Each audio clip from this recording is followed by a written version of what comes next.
The Galactic Council had ruled the known stars for more than 12,000 years. 47 species sat in its great chamber, each one representing billions of lives across hundreds of worlds. They had built empires of trade and science. They had created laws that kept peace between creatures who breathed different gases and saw different colors of light. They believed they understood how the universe worked. They were wrong, Ambassador. Kythera of the Villani Collective stood at her station in the emergency chamber, watching chaos unfold around her. Her species had 4 arms and skin that changed color with emotion. Right now, her skin was gray with fear. She had served the Council for 60 years. She had never seen anything like this. The holographic display in the center of the chamber showed a map of the Delrath system. Or rather, it showed what used to be the Delrath system. 12 billion people had lived there 1 week ago. Now there was nothing. The planets were still there, but they were empty shells.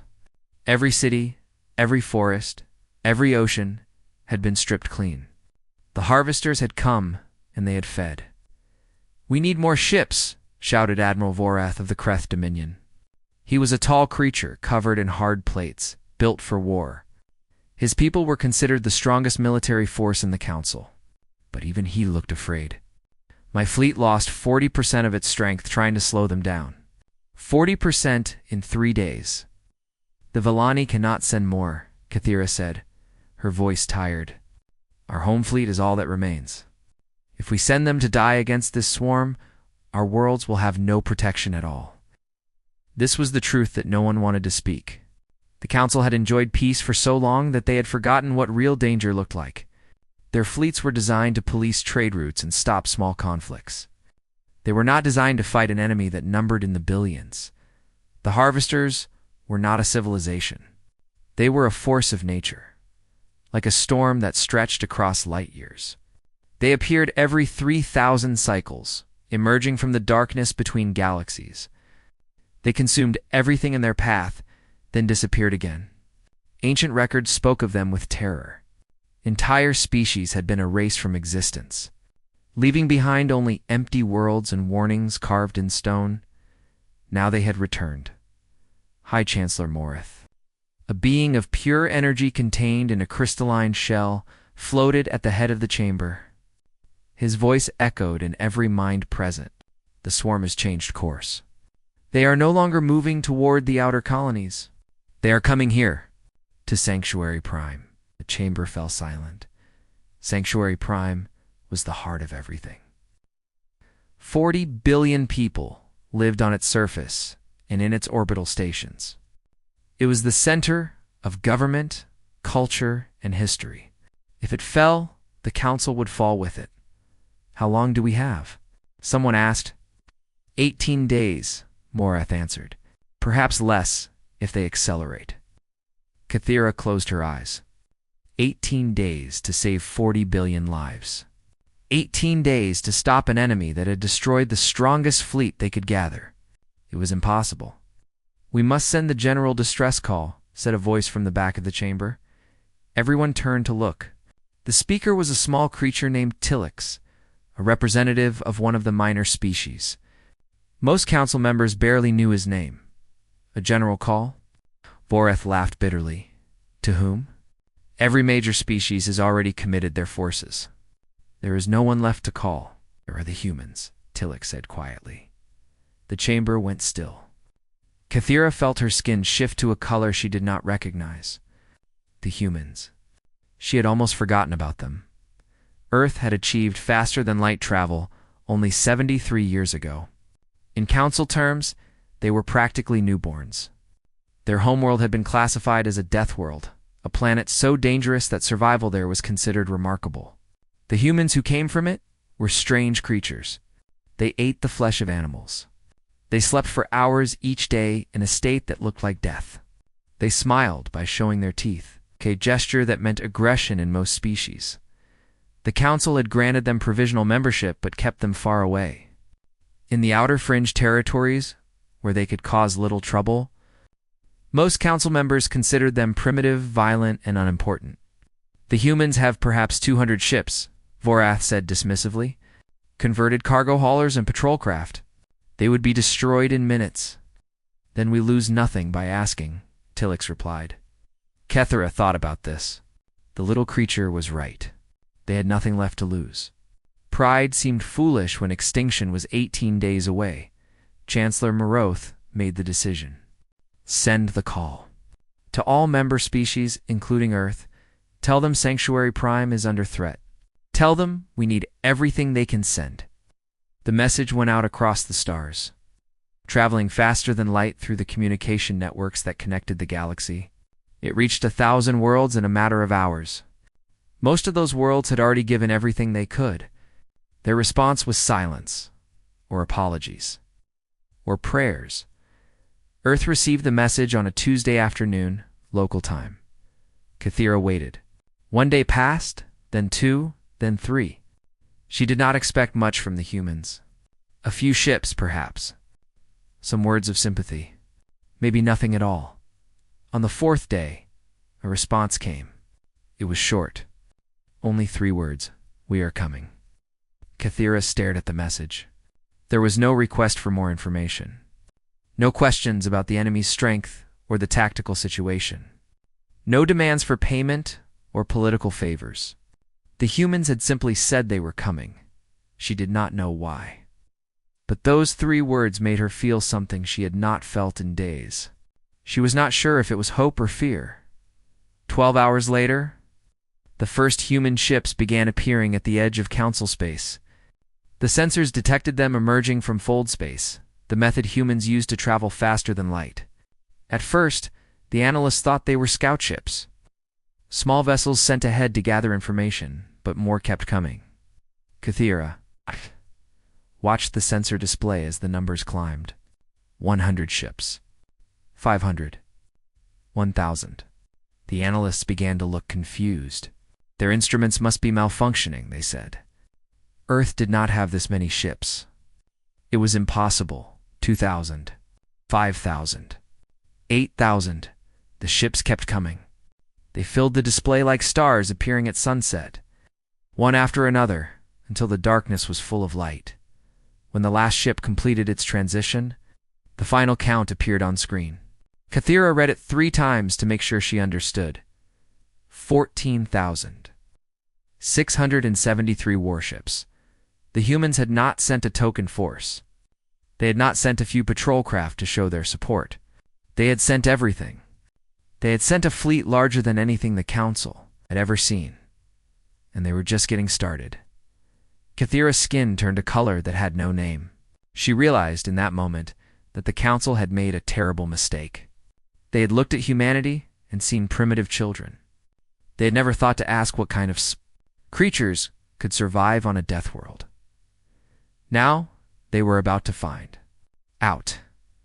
The 72 hours of silence had been the longest of Kethera's life. After the Council sent its desperate call for help, the waiting began. Most species responded quickly. The Villani sent what little they had left. The Kreth Dominion pulled ships from their border defenses. Even the peaceful Luminari, who had not fired a weapon in 1,000 years, sent their ceremonial fleet to join the defense. But Earth said nothing, Kethera. Tried not to think about the humans during those 3 days. There were more important matters to consider. The harvesters were still coming, moving through space like a dark cloud that swallowed stars. Reports came in from the outer monitoring stations, each one worse than the last. The swarm was bigger than first estimates. Much bigger.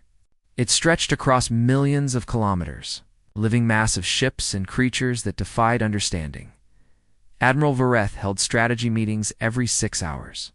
He stood before the tactical displays and moved symbols around, trying to find some combination of forces that might slow the enemy down.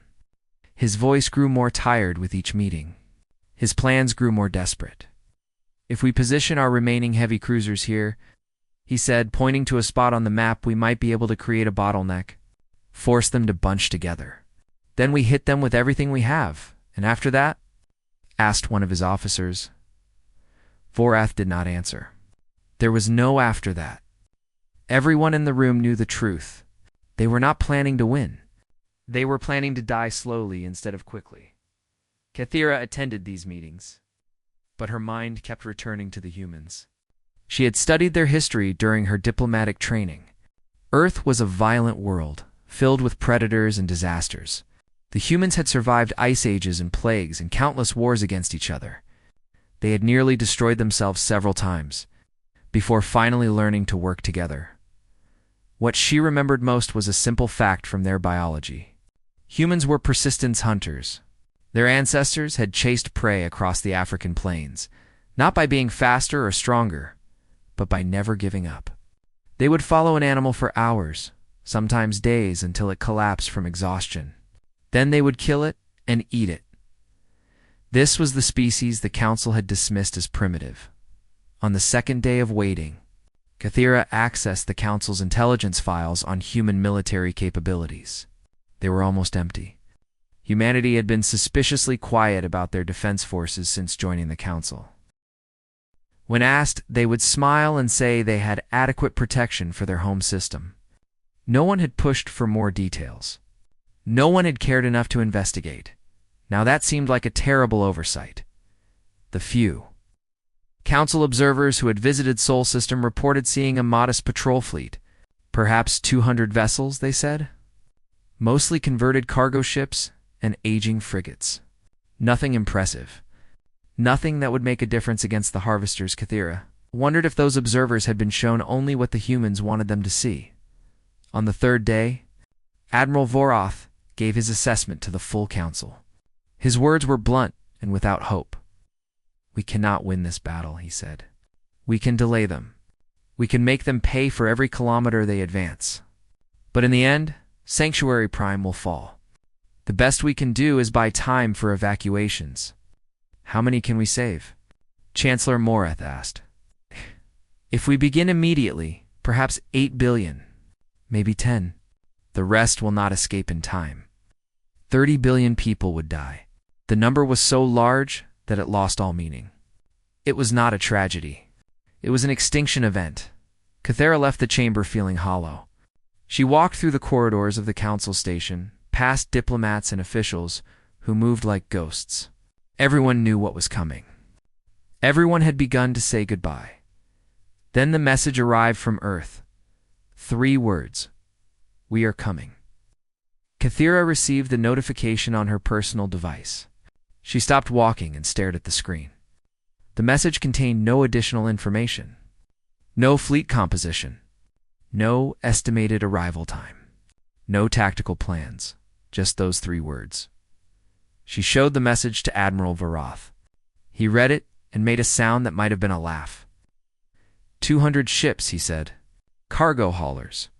They will be dead before they fire a single shot. Perhaps, Kathira said. But they are coming anyway. Vorath looked at her with something like confusion. Why? They owe us nothing. We have treated them like unwanted guests since they joined the Council. Why would they come to die for people who looked down on them? Kathira did not have an answer. She had been wondering the same thing. 12 hours later, the first human ships began arriving. The Council's sensor networks detected them emerging from fold space at the edge of the system. The initial reports identified them as small vessels, probably scouts or messengers, but the ships kept coming. Kathira was in the command center. When the true scale of the human response became clear, she watched the display as red dots appeared, each one representing a ship. At first, there were dozens, then hundreds, then thousands. The officers around her began to speak in confused voices. The sensors must be malfunctioning, they said. There must be some kind of echo in the data. Earth did not have this many ships. No one had this many ships, but the numbers kept climbing. When the last vessel completed its transition, the display showed 14,673 warships. They ranged from small, fast destroyers to massive dreadnoughts that dwarfed anything in the Council's fleet. The largest ship was over 20 kilometers long, a mountain of metal and weapons that hung in space like a sleeping predator. The command center fell silent. Kathira could hear her own heart's beating. Admiral Vorath stood frozen before the display. His plates had gone pale. His voice came out as a whisper. Where did they get these ships? How is this possible? A communication request came through. The flagship was hailing them. Kathira authorized the connection with trembling hands. A human face appeared on screen. He was an older male with gray hair and eyes that seemed to carry great weight. He wore a uniform of black and silver, covered in symbols that Kathira did not recognize. Behind him, she could see a command bridge filled with activity, humans moving with purpose and discipline. "This is Admiral Marcus Kane of the United Terran Command," the human said. His voice was calm, almost gentle. "We received your distress call. We are here to help." Vorath found his voice. "Admiral Kane, we did not expect such a response. We were told Earth's fleet was small." Kane smiled. It was a strange expression on a human face, somewhere between friendly and dangerous. "We're told what we wanted you to believe, Admiral. We are a young species among the stars. We could not afford to appear threatening, so we built in secret. We prepared for the day when the darkness would come, whether from the harvesters or something worse." He leaned forward slightly. "That day is here. And we did not come to help you hold the line. We came to end this permanently." Kathira felt something shift inside her. The hollow feeling began to fade, replaced by something else. She was not sure if it was hope or fear. Perhaps it was both. The humans had arrived, and nothing would ever be the same. The Council's analysts worked through the night trying to understand what they were seeing. The human fleet hung in space like a dark constellation. Thousands of ships arranged in formations that no Council database could identify. The vessels were different from anything the galaxy had seen before. They were not elegant like Villani cruisers or practical like Kreth warships. They were built with a single purpose in mind. These ships were made to kill. Kathira stood in the observation deck, watching the human flagship through the reinforced windows. The ship was called Apex, a name that meant the highest point or the top predator in Earth languages. It stretched 23 kilometers from bow to stern, bristling with weapons that Council computers could not classify. Its hull was painted black, designed to be invisible against the darkness of space. On the bow of the ship, someone had painted an image. It showed a four-legged creature with dark fur and golden eyes, its mouth open to reveal rows of sharp white teeth. Kathira did not recognize the animal, but she understood the message. This was a predator. This was a warning. Admiral Kane had sent detailed files about the Terran fleet structure. Reading them was like learning a new language of violence. The humans organized their ships into groups they called wolf packs. Each pack contained a mix of fast destroyers, heavy cruisers, and support vessels. They were designed to work together, to hunt as a unit. The destroyers would chase and harass the enemy. The cruisers would deliver the killing blow. The support ships would repair damage and resupply ammunition. It was efficient. It was brutal. It was terrifying. Admiral Varaeth requested a meeting with Kane to discuss strategy. The human agreed, and soon a shuttle was carrying the Council's military leadership to the Apex. Kathira went with them.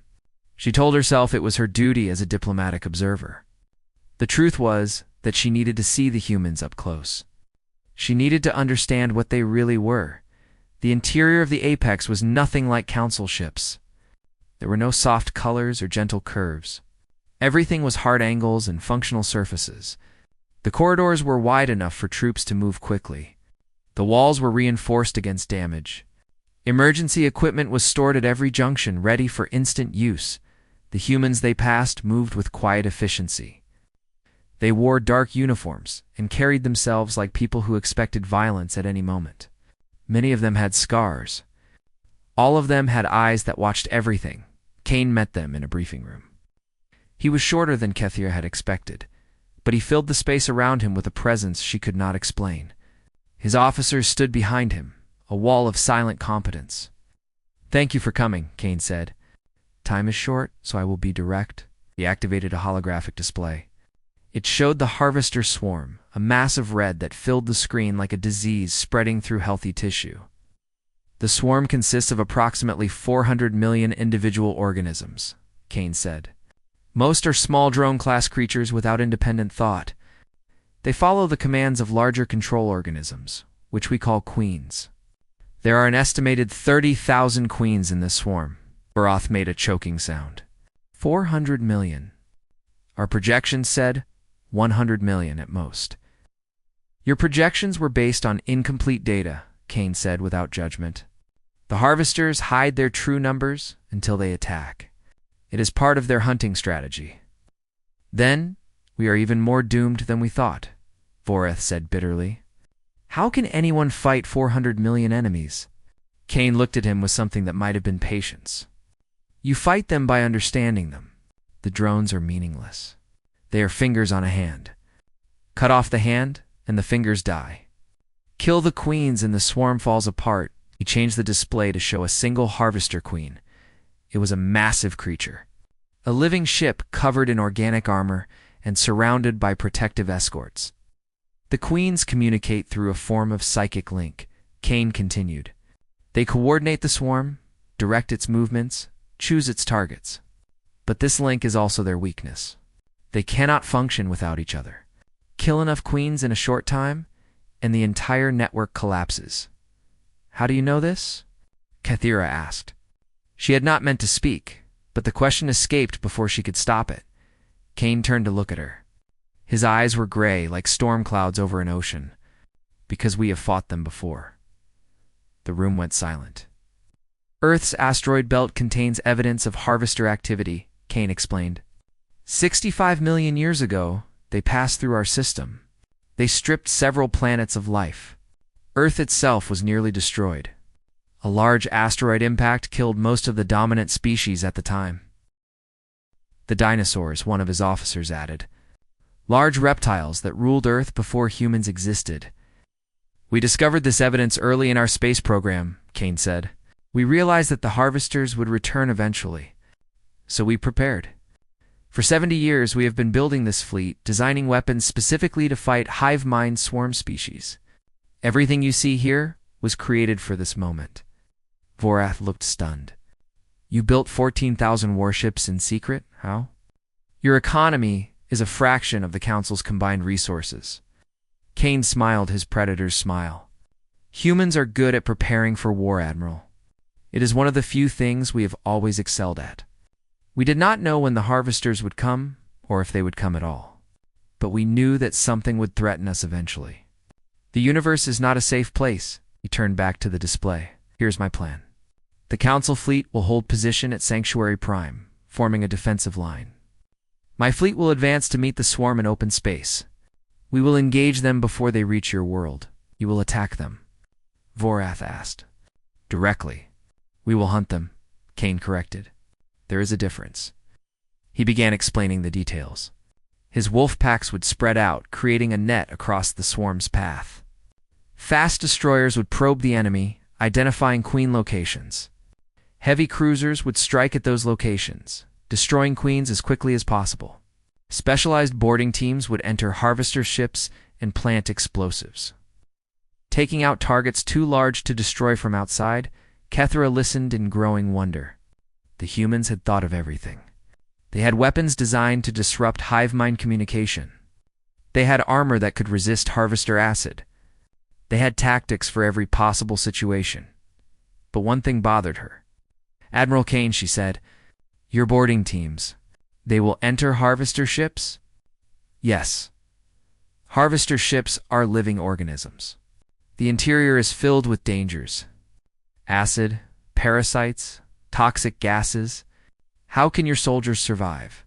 Kane's expression did not change. Some of them will not survive. They know this. They volunteered anyway. Why would anyone volunteer for certain death? The Admiral looked at her for a long moment.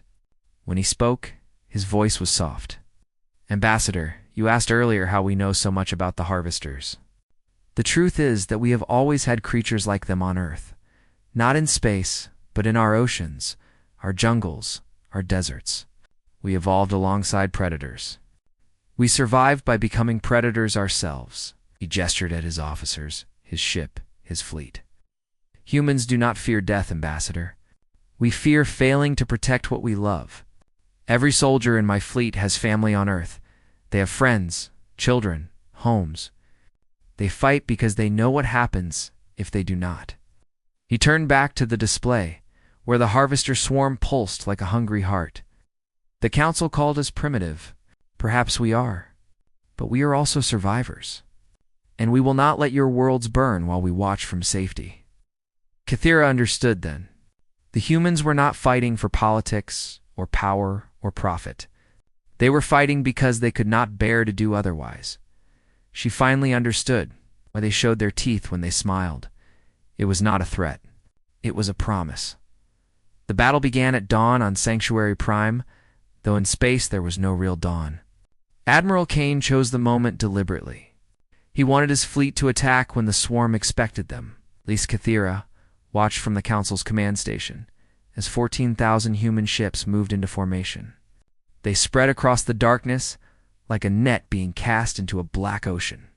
Each wolf pack took its position, destroyers at the front, cruisers behind, support ships at the rear. Then they disappeared. The human ships had a technology the Council did not fully understand. They called it shadow running.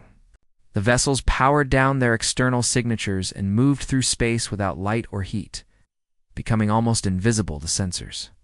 One moment, the fleet was there. The next moment, the darkness swallowed them whole. For 6 hours, nothing happened. The harvester swarm continued its advance towards Sanctuary Prime. Unaware that death was moving toward it through the void, Kathia tried to sleep but could not. She sat in the observation deck, watching the stars, waiting for news. Around her, council officials moved like ghosts, speaking in whispers, praying to their various gods. The first reports came just after midnight. A harvester patrol group had been destroyed. 40,000 drones and 2 queens eliminated in less than 3 minutes. The human wolf pack responsible had already vanished back into the darkness before the swarm could respond. More reports followed. Another patrol group destroyed. Then another. Human ships appearing from nowhere, striking with terrible precision, then disappearing before retaliation could arrive. Each attack killed more queens. Each dead queen disrupted the swarm's coordination. Little more. Admiral Vorath watched the tactical display with disbelief. They are not fighting defensively at all. They are attacking. Constantly attacking. They are hunting, Kathira said quietly. She remembered what Kane had told her about persistence hunting. Humans did not chase their prey by being faster. They chased until the prey collapsed from exhaustion. They wore down their enemies through constant, relentless pressure. The swarm began to react. Harvester forces changed direction, trying to find the human ships, but the wolf packs were never where the swarm expected. They moved constantly, striking at weak points, avoiding strength. By the end of the first day, the humans had killed over 300 queens. The swarm had killed exactly 12 human ships. The second day was worse for the harvesters. Human boarding teams began their attacks. Kathira watched footage from the armor cameras that the soldiers wore. She wished she had not. The interior of a harvester bioship was a nightmare. The walls were made of living tissue that pulsed and moved. Acid dripped from the ceiling. Parasites swarmed through the corridors, trying to overwhelm the invaders. The human soldiers pushed forward anyway. They wore heavy armor, covered in strange symbols and markings. Some had painted skulls on their helmets. Others had written words on their chest plates, names of people they loved or places they called home. They moved through the organic hell with weapons blazing, burning everything in their path. What disturbed Kathira most was the sound. The soldiers were talking to each other over their communication systems. Some gave tactical updates, calm and professional, but others were laughing. They were actually laughing, not from madness, she realized. They were laughing from something deeper, something that humans had carried with them since their ancestors first picked up rocks to fight off predators. They were laughing because they were exactly where they were supposed to be. They were hunting.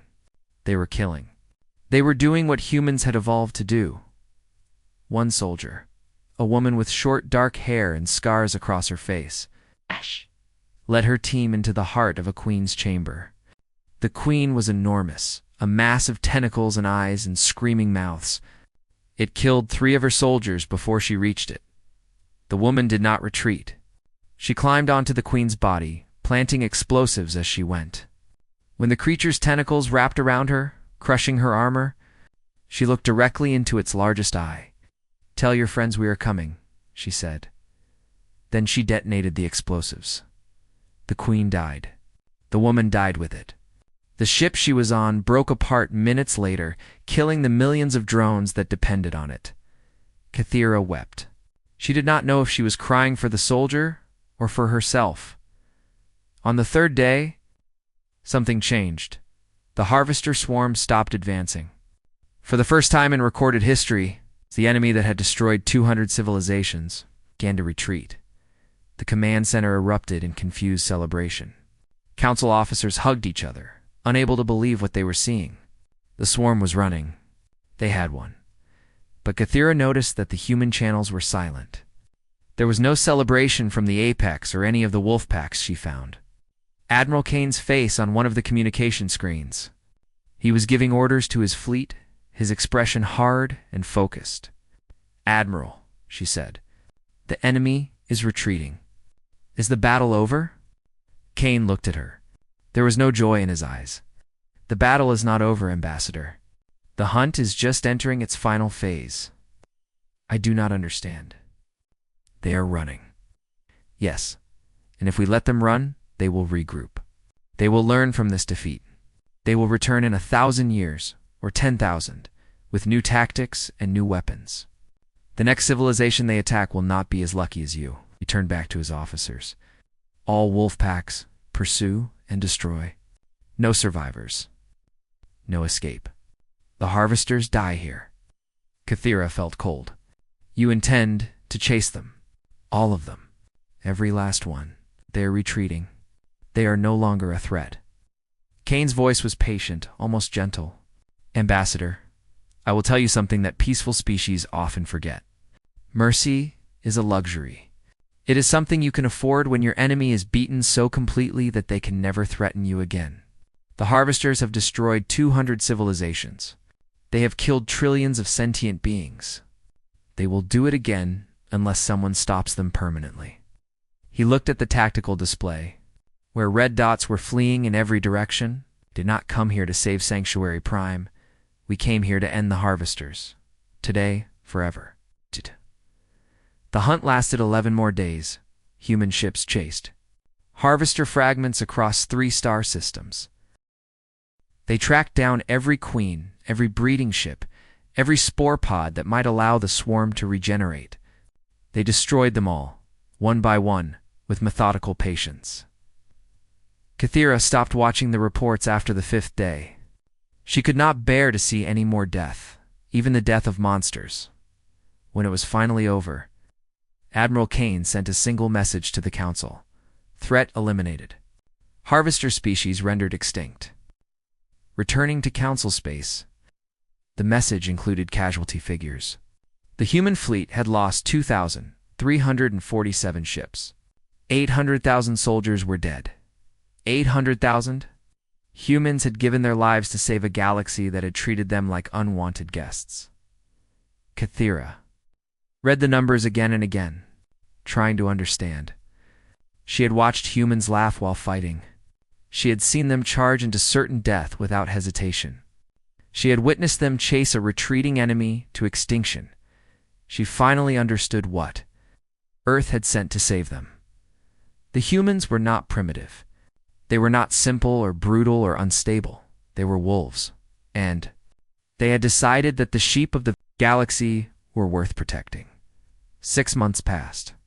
Before the council could gather again in full assembly, the chamber had been repaired since the emergency sessions during the harvester crisis. New banners hung from the ceiling, representing all 47 member species. Fresh flowers from 100 worlds decorated the speaking platforms. Everything looked normal, peaceful, civilized, but nothing was the same. Cap. Single quotes. Ira took her place among the Villani delegation. Her skin was a calm blue, but inside she felt nervous. Today the council would formally address what had happened. Today, they would have to reckon with the truth about humanity. The chamber filled slowly. Species that had once sat separately now mingled together, their old rivalries forgotten. The harvester crisis had reminded everyone how small their differences really were. When extinction came knocking, the color of your blood or the number of your limbs stopped meckering. The human delegation entered last. They walked in a group, moving with the quiet confidence that Kathira had come to recognize. Their leader was Ambassador Chen Wei, a small woman with gray hair and sharp eyes. She wore a simple black uniform, nothing like the elaborate robes of other diplomats. Behind her walked Admiral Kane in his dress uniform. His chest was covered with medals and ribbons, each one representing a battle fought, a victory won, or a sacrifice made. He moved slowly, like a man carrying a heavy weight. 800,000 of his soldiers were dead. That kind of loss left marks that no medal could cover. Chancellor Morath called the assembly to order. His crystalline form glowed with soft light as his voice echoed in every mind. We are gathered to formally recognize the events of 6 months past. The Harvester Swarm, a threat that has haunted this galaxy for untold ages, has been eliminated. This was accomplished primarily through the actions of the human species and their military forces. He paused, letting the words settle. We owe humanity a debt that can never be fully repaid. They lost 800,000 soldiers, defending worlds that were not their own, protecting people who had often treated them with suspicion and disdain. Their courage and sacrifice will be remembered for as long as civilization exists. Applause filled the chamber. It was genuine, heartfelt, and slightly awkward. Most council species did not clap. They made other sounds of appreciation, clicks and chirps, and harmonic tones that blended together into a strange symphony of gratitude. When the noise faded, Ambassador Chen stepped forward to speak. Her voice was calm and measured, the voice of someone who had spent a lifetime choosing her words carefully. Thank you, Chancellor. Thank you, delegates. We accept your recognition in the spirit of friendship and cooperation. She looked around the chamber, meeting the eyes of species that had ignored humanity for decades. But we believe this council deserves more than simple acceptance of praise. You deserve an explanation. The chamber grew quiet. You classified Earth as a death world, Chen continued. You were correct to do so. Our planet has gravity that crushes bones. Our atmosphere contains gases that would poison most of you. Our wildlife evolved through millions of years of violent competition, and our own species spent most of its history killing itself in wars of every possible size and shape. She paused, letting the uncomfortable truth hang in the air. We knew what we were when we reached the stars. We knew what the galaxy would think of us: dangerous, unstable, primitive. So we made a decision. We would hide our true strength. We would build our fleet in secret, far from the eyes of observers. We would pretend to be weak and harmless while preparing for the day when strength would be needed. Admiral Kane shifted behind her. Kathira could see the weight of memory in his face. Some of you are angry that we deceived you, Chen said. You wonder what else we might be hiding. You fear that the fleet we used against the harvesters could be used against you? She smiled softly. These fears are reasonable. We would have them in your position. So let me be clear about what humanity wants. She took a breath. We want nothing. We seek no territory, no resources, no political power. We came to fight the harvesters because it was the right thing to do. 800,000 of our people died because they believed in protecting the innocent, even innocent people who would look down on them. Her voice hardened slightly. We did not build our fleet to threaten the council. We built it because we understand something that peaceful species sometimes forget. The chamber was completely silent now. Every being present was focused on the small human woman speaking words that would shape the future. The universe is not kind, Chen said. It does not care about our civilizations, or our cultures, or our hopes. It is vast and dark, and filled with dangers that we cannot imagine. The harvesters were one threat. There will be others. There will always be others. She gestured toward the stars visible through the chamber's great windows. Humanity has decided to stand guard. Not because we want power over you. Not because we expect payment or gratitude. But because we cannot watch innocent worlds burn while we have the strength to help. She looked directly at Chancellor Morath. We offer the Council a new agreement. Humanity will remain in the outer fringe territories. We will continue to keep our distance from galactic politics. We will not interfere in your affairs or try to reshape your civilizations in our image." She paused. "But if the darkness comes again for any of you for any reason, you need only call. Send a message. Say you need help. It does not matter if you once insulted us, or ignored us, or feared us." Her smile returned, and this time, Kathira understood it completely. "Earth's wolves will answer." The chamber erupted into noise. Some species cheered. Others argued among themselves. A few wept in relief or confusion or something they could not name. Kathira sat very still, watching the human delegation. Chen was speaking with other ambassadors now, answering questions with patience and grace. Kane stood apart, his eyes distant. Lost in memories of battles and fallen soldiers, she rose from her seat and walked toward him. The Admiral noticed her approach and nodded politely. "Ambassador Kathira, I hope you are well." "I am well, Admiral. Thanks to you and your people." Kane shook his head. "Thanks to my people who gave their lives? I was just the one giving orders." Kathira studied his face. She saw exhaustion and grief and something else beneath them. Something that looked like peace. "May I ask you a question, Admiral?" "Of course." "Your ambassador spoke of humanity standing guard, of protecting the galaxy without expecting reward. I believe her sincerity. But I wonder if there is something more." Kane looked at her with those gray storm cloud eyes. "What do you mean?" "I mean that I have studied humans since you arrived. Your history, your biology, your psychology. You are indeed predators, built for hunting and warfare. But you are also something else. You form bonds of loyalty that seem irrational. You risk your lives for strangers. You feel responsible for those weaker than yourselves." She tilted her head, her skin shifting to a thoughtful purple. "I think you came to save us not just because it was right. You came because you could not bear to do otherwise. Because protecting the helpless is part of who you are. Perhaps it is the best part." Kane was quiet for a long moment. When he spoke, his voice was soft. "Earth has an old saying, Ambassador. There are 3 kinds of people in the world. Sheep, who want only to live in peace. Wolves, who prey on the sheep. And sheepdogs, who protect the flock from the wolves." He smiled, a small and tired expression. "Humans have been all 3 at various points in our history. We have been sheep, living quietly and hoping the wolves would leave us alone. We have been wolves, preying on the weak and calling it strength. But we have also been sheepdogs, standing between the innocent and the darkness." He looked out at the stars. "We came here because we finally decided what we wanted to be. Not sheep.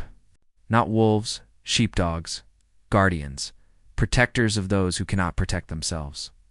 He turned back to Kethia. "The galaxy gave us a chance to prove we are more than our violent history. 800,000 of my people gave their lives to prove it. I intend to make sure their sacrifice meant something." Kathira felt her skin shift to a color she had never seen before.